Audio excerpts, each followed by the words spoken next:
Oh, absolutely. Yeah, So absolutely. you've had That's some, so you've had some training on the ground. Okay. So you've had some jujitsu training, correct? yeah. I've been doing Brazilian Jiu-Jitsu since like the early 2000s. I was out for a long time. I got into a horrible car accident, but I was out, and yeah, I'm back at it. I really enjoy it. I mean, I don't know if I'm any good at it, but I like it.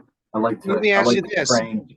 Do you see Like what is the in real? Okay, now there's the aspect of jujitsu, which is a form of sport karate, but there is, we've known that because that's where it's been primarily been exposed in the entertainment aspect. I mean, when you look at the original UFC fighting and such like that, that overwhelmingly was the prominent type of martial arts that everybody got enthralled with. But people don't know that we have jujitsu and Kenpo. yeah. There is that, but it's mostly in the takedowns, not a lot on the ground. What is your experience with the training on the ground responses to Kempo? Well, one of the reasons why I enjoy training Brazilian Jiu Jitsu so much is because the class is primarily focused on fighting on the ground, meaning having a person on top of you trying to get you in disadvantageous positions, right? Like one of the things for the point system for BJJ, like you get points for a mount, because a mount in a real fight is, might be the end of you if you don't know what to do when somebody's mounted. So I enjoy the training just because I get to practice that one aspect.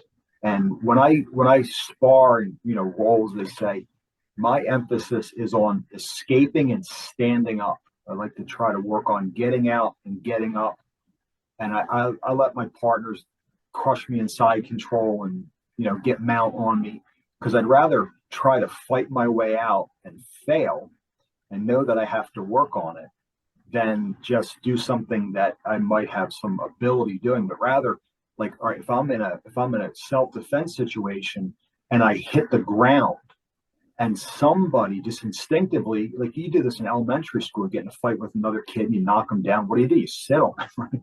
So you Yeah. get knocked to the ground and then they try to sit on you. Well, do you know what to do? I just look at that as a self-defense technique. Like we have a technique for a bear hug.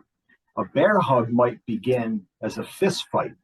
And as you clench, somebody gets behind somebody, somebody gets spun somehow, and now you're in a bear hug. All right, we have bear hug techniques. I look at a mount as a self-defense technique. So what's the attack? It's the mount. All right, how do we defend that mount? Like we can have an ideal, and the BJJ enthusiasts will understand this. We have like an ideal phase of the technique. We trap the foot, we trap the elbow, we move the head to the opposite side, we bridge over the shoulder. And there's key elements to that base technique that if you do any one of them wrong, you might not pull it off, especially if the other person knows how to do a good mount. So I look at Kempo doesn't really have that. I mean, not specifically, not like specifically, all right, let's practice mount escapes. Let's practice, you're on your hands and knees because you got hit, maybe you got stunned, and somebody like kind of back mounts you, but not maybe in a skilled way. They just sit on your back and they're trying to punch you in the back of the head. Like, do you have any answer for that? That's what I'm looking at this. So if I have a student who, yeah, maybe they can block punches and kick, but if somebody throws them to the ground and just sits on them and tries to hit them, do they know what to do? Can they do something? Do they have the basics? So the ground fighting that I teach here at the school is really striking on the ground. It's striking on the ground with the sort of the intention to work on escaping and getting up and trying to get the dominant position. So I would say if I wanted to compare a Kenpo to Brazilian Jiu Jitsu, I would say that the thing that Kenpo needs is more direct techniques about being pinned, mounted. I mean, any place where leverage is not on your side, where you'll then have to turn the tables because it like in BJJ. I mean, like a guy like Hickson, you try to do a mount on Hickson Gracie. It doesn't matter who you are; he's going to sweep you because he's got the technique down perfectly. So if the students would understand the basics of something like a mount and just look at it as a Kenpo technique, so instead of a bear hug, a kick, or a lapel grab, It's a mount. How do you defend the mount? And then we'll sort of begin from there. But other than that, I think they're very comparable martial arts. Really, I do. I think they're comparable martial arts. We just have to know what are the strengths and the weaknesses of all martial arts, because martial arts have really strong skill sets, but they don't always train all. Here you go, prime example. Like traditional judo is a fantastic martial art. I mean, it's absolutely just amazing. But traditionally, they don't train striking. They went to a real traditional judo school. But can you imagine if those guys learned how to strike and they could hit you as they're getting their hands on you and then Seo Nagi you into the earth's crust? That sounds like Kenpo. That's Mr. Parker. Ed Parker came from a judo background. He's a judo guy, yeah. Yeah, he was a judo guy. And his father was the boxing commissioner of Hawaii. So when he was introduced to the house, that's when he learned to put the two together. And I remember clear one time in the office, he says, we were talking about this. He says, Paul, you don't want to be on the ground.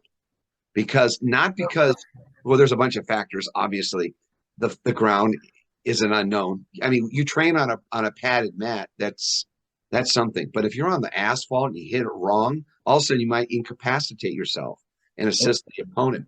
You may slip, fall because the ground is wet, uneven, whatever. You have to look at that's where the 8 consideration comes up in his volume 1. But he did say you need to address that and get out of that. He didn't say ignore that. It's like, well, ignore the lesion on your arm. Don't worry, it'll go away. No. Address it.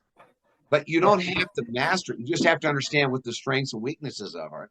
And like you said, and be proficient enough to get yourself out of that situation so you can then work on leaving. I mean, he always logical. Parker was making me think. And that's what you're telling me right now. The biggest problem I see in Kenpo, and I think you might address this, is that the transition from an erect posture to a prone posture. And the reason is that we have that transitional thing. We don't teach as much as we used to. The takedowns, how to take somebody down and be in a position, the sweeps that you would see, say, in, something like circling the horizon or any other technique I can think of right off the bat, leap of death, things like that, taking you down on him, or as long as you can get him down. But the problem is that you don't want to go down falling with the opponent, because I got a feeling that in a combat with you, you're going to use distance to keep him from hitting you. But it always ends up when they go from striking, they go to grabbing, they go to tackling, and they go to the ground. And that, I mean, if you watch, I mean, there's hundreds of thousands of videos. We watch people fighting. They go like this when they fight. They're trying to hit each other. Right. So eventually, unless somebody stops someone, you'll eventually clinch. I don't mean necessarily grab, but you will connect. Sure. Yeah, because they're trying to hit you, and even if you run out of space, you get run into a wall. At some point, you're going to go, and this depends on how long you're situated. But if it continues, you might go from an open range to a very close range. It's really fast, and if you have no experience in that range, you're not going to know what to do. And that's one of the great things about Kenpo is the techniques are, what did Grandmaster Parker call it? Case studies in motion. Yes. So like we're going to learn. And one of the things I do when I teach a technique is I'll teach it many different ways. By one of the criteria I use is like the attack. So like, for example, we did Conquering Shield the other day, and I had my students and their partners grab the partner's gi by the lapel and slam them against the wall just so they could feel it. Not so anybody get injured, but not like a passive grab and then you do the technique, but just boom. And then another time I'll do it and I'll tell the students, all right, grab with either hand. It doesn't matter. And I'm used to this for a right grab or a left grab. And all of a sudden they're grabbing with the opposite hand. And you'll see this pause. because they're trying to think of the technique Right. rather than, oh, I've been grabbed by the lapel. Well, I know what to do about this. So there's like that opening move, that opener in it. So that's just sort of one thing that we do with the training as far as preparing people is make the attacks more realistic just for the psychology of it. True, like when we practice, parting wings, bam. I mean, like a schoolyard push, real hard in the shoulders, and the hands come back because they push. Pop. And by doing that, you see the students, they get shoved and you see them wake up. And they wake up that they felt that. It's like, what if that happened to you in real life with not a partner who's being careful? Even if you're going rough, you're being careful, right? You don't want to hurt your training partners, but somebody that doesn't care about you. They don't care if they hurt you or cripple you or even kill you. You can't be so psychologically timid that the second somebody puts their hands on you, you just fold. And the way that we get past that is building confidence in your ability, not just like personal confidence in yourself as a person, but confidence in your ability. And I do that through a lot of pad work and a lot of partner drills and a lot of unpredictable stuff. And we do sparring in almost every class I teach.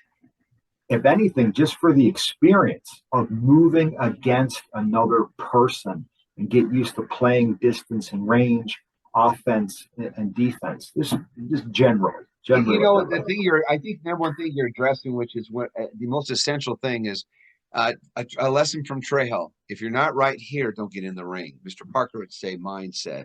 That's what you're talking about. You're instilling in that student that this is real deal. You have to have that. Okay, bad things are going to happen. Be aware of it. If you can avoid those bad things, then you will be winning the fight. That's a Sun Tzu principle.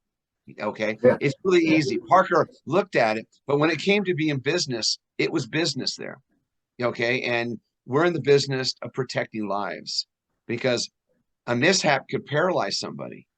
It could, it disable, like a car accident. Look what you suffered and in that, and how it just destroyed your life for a while. See, people make mistakes all the time, whether they're intentional or unintentional. That is for others to determine, but we do not want that accident to happen. So I think the mindset is so important. I think the good thing is you've ramped it up, and that is something that's lacking in Kenpo today. So thank you for watching the Kenpo Minute. We hope you enjoy it, and please come back and visit us again. Thank you very much.